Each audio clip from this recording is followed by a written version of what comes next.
pengertian pembelajaran diferensiasi. Pembelajaran diferensiasi adalah pendekatan pembelajaran yang mengakui bahwa setiap siswa memiliki gaya belajar, minat, dan kemampuan yang berbeda-beda. Dalam pembelajaran ini, guru tidak lagi menggunakan atau metode yang sama untuk semua siswa, melainkan menyesuaikan proses pembelajaran agar sesuai dengan karakteristik unik setiap siswa yang diajar. Yang kedua, itu adalah tujuan utama dari pembelajaran diferensiasi. Yang pertama, untuk meningkatkan motivasi belajar siswa. Akan termotivasi ketika pembelajaran disesuaikan dengan minat dan gaya belajar mereka. Dan yang kedua, meningkatkan pemahaman materi yang disajikan dengan cara yang sesuai akan lebih mudah dipahami oleh siswa.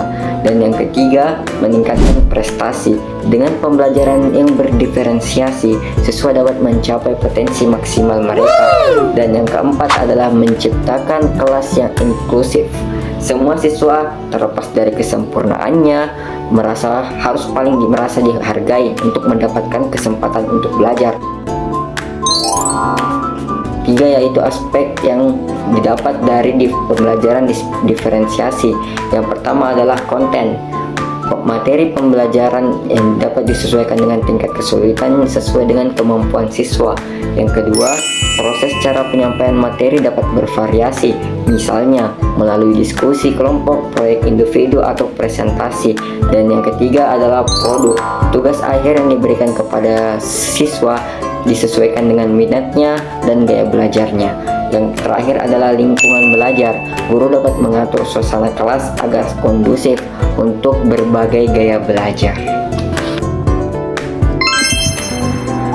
Baik, selanjutnya saya akan menjelaskan ciri-ciri pembelajaran berdiferensiasi. Yang pertama, ada penyesuaian materi. Materi pembelajaran disesuaikan dengan tingkat kemampuan, minat, dan kebutuhan siswa. Ini bisa berupa penyederhanaan atau peningkatan kompleksitas materi. Yang kedua, variasi metode pengajaran. Ini menggunakan berbagai metode dan strategi pengajaran seperti diskusi, proyek, atau permainan untuk mengakomodasi gaya belajar yang berbeda. Yang ketiga, ada penyesuaian tugas dan evaluasi. Tugas dan evaluasi dirancang untuk memenuhi berbagai tingkat kemampuan siswa dan memungkinkan mereka untuk menunjukkan pemahaman dengan cara yang sesuai bagi mereka. Yang keempat, ada fleksibilitas lingkungan belajar. Ini menyediakan lingkungan yang mendukung berbagai cara belajar seperti area kerja yang berbeda atau alat bantu visual. Yang kelima, responsif terhadap kebutuhan individu. Sebagaimana mestinya, guru secara aktif menilai dan merespon kebutuhan dan kemajuan siswa secara individu dan memberikan dukungan tambahan atau tantangan sesuai kebutuhan. Dan yang keenam, ada penggunaan data untuk perencanaan. Di sini mengumpulkan dan menganalisis data tentang kemajuan dan kebutuhan siswa untuk merencanakan dan menyesuaikan pengajaran dengan lebih efektif. Dan yang tujuh, keterlibatan siswa, memperhatikan minat dan preferensi siswa untuk membuat pengalaman belajar lebih relevan dan menarik bagi mereka. Menjelaskan dua contoh relevan dari pembelajaran berdiferensiasi. Contoh pertama ada diferensiasi berdasarkan minat. Contohnya begini, di dalam pelajaran bahasa Indonesia ketika siswa diminta menulis esai, guru memberikan kebebasan kepada mereka untuk memilih topik berdasarkan minat pribadi mereka masing-masing.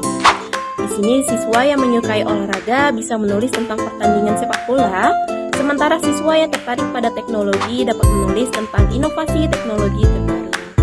Ini bertujuan untuk meningkatkan motivasi siswa karena mereka belajar melalui topik yang mereka minati. Kemudian ada contoh kedua. Contoh kedua ini yakni pembelajaran diferensiasi produk atau cara menunjukkan pemahaman.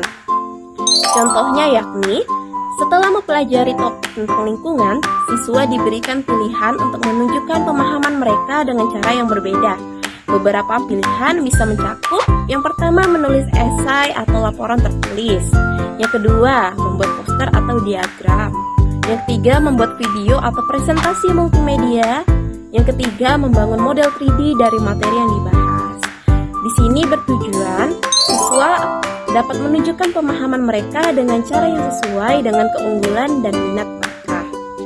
Jadi teman-teman, pembelajaran berdiferensiasi ini penting banget untuk memastikan bahwa setiap siswa memiliki kesempatan untuk berkembang sesuai dengan kebutuhan, minat, dan gaya belajar mereka.